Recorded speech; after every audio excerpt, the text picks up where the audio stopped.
Welcome বন্ধুরা, আরেকটি নতুন ভিডিওতে সবাইকে জানাই স্বাগত। বন্ধুরা, আপনাদের মনে আছে ৩রা এপ্রিল ২০১৬ প্যানেল ক্যান্সেল হওয়ার পর ৭ই এপ্রিল আমাদের রাজ্যের মাননীয় মুখ্যমন্ত্রী ইন্ডোর স্টেডিয়ামে ঘোষণা করেছিলেন যে ২০১৬ প্যানেলে চাকরিহারাদের চাকরি বাঁচানোর জন্য তার কাছে প্ল্যান ABCDE রয়েছে। এই কথাটা আশা করি আপনাদের প্রত্যেকেরই মনে আছে। এবং তার ঠিক পরপরই আমরা দেখতে পাই যে রাজ্যের পার্শ্ব শিক্ষকদের বেতন বৃদ্ধির জন্য একটি ফাইল বিকাশ ভবনে পাঠানো হয়। সেটা নিয়ে আমিও আমাদের এই চ্যানেলে ভিডিও করেছিলাম এবং সেই খবরটা ছিল অথেন্টিক। কিন্তু তারপরে এই সংক্রান্ত আর কোনো খবরই পাওয়া যাচ্ছিল না। অর্থাৎ পার্শ্ব শিক্ষকদের বেতন বৃদ্ধি কী হতে চলেছে, কবে হতে চলেছে, কোনো খবরই পাওয়া যাচ্ছিল না। কিন্তু বন্ধুরা, আজকে এই ভিডিওতে আপনাদের সেই খুশির খবরটি দেব এবং সেই খবরটা অথেন্টিক খবর।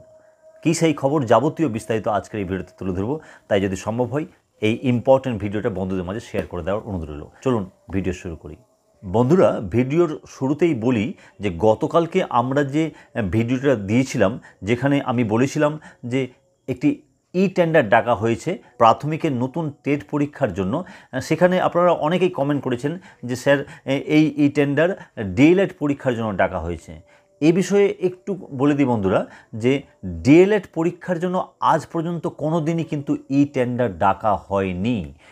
টেন্ডার মূলত টেট পরীক্ষার জন্যই ডাকা হয়েছে। তা 2022-এর টেট পরীক্ষার আগেও ডাকা হয়েছিল এবং 2023-এর টেট পরীক্ষার আগেও ডাকা হয়েছিল।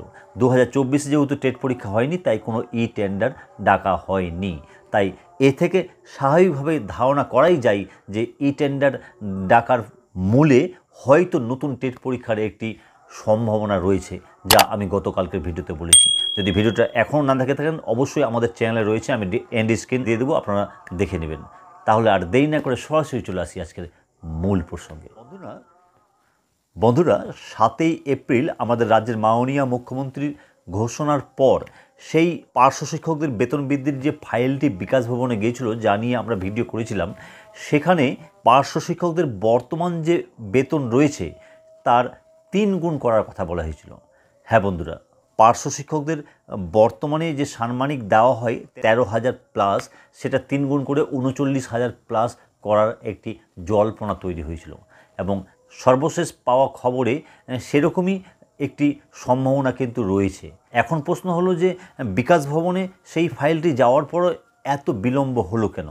এই বিষয়ে যেটুকু খবর আমরা পেয়েছি যে বেতন বৃদ্ধির পরিমাণ ও কিছু কাটছাঁটের জন্য সেই ফাইলটি বিকাশ ভবনেরই আধিকারিকের কাছে আটকে ছিল। তবে ভালো খবর এটাই যে সেই ফাইলটা কিন্তু বর্তমানে নবান্নে চলে গেছে মাননীয় মুখ্যমন্ত্রীর সাইন করানোর জন্য। যদিও মুখ্যমন্ত্রী তার শিডিউলে বর্তমানে ব্যস্ত রয়েছেন, তবে আগামী সপ্তাহেই একটি সম্ভাবনা তৈরি হয়েছে মাননীয় মুখ্যমন্ত্রীর পার্শ্ব শিক্ষকদের বেতন বৃদ্ধির ঘোষণার জন্য। তো যাই হোক, যে কারণেই হোক, অন্তত পার্শ্ব শিক্ষকদের বেতন বৃদ্ধি একটি সম্ভাবনা তৈরি হয়েছে। এটি অতি অবশ্যই খুশির খবর। ভিডিওটা খুবই ইম্পর্টেন্ট, সমস্ত পার্শ্ব শিক্ষকদের মাঝে ছড়িয়ে দেওয়ার অনুরোধ রইল। তাহলে দেখা হচ্ছে পরবর্তী ভিডিওতে। ততক্ষণের জন্য সকলে ভালো থাকুন ও সুস্থ থাকুন। ধন্যবাদ।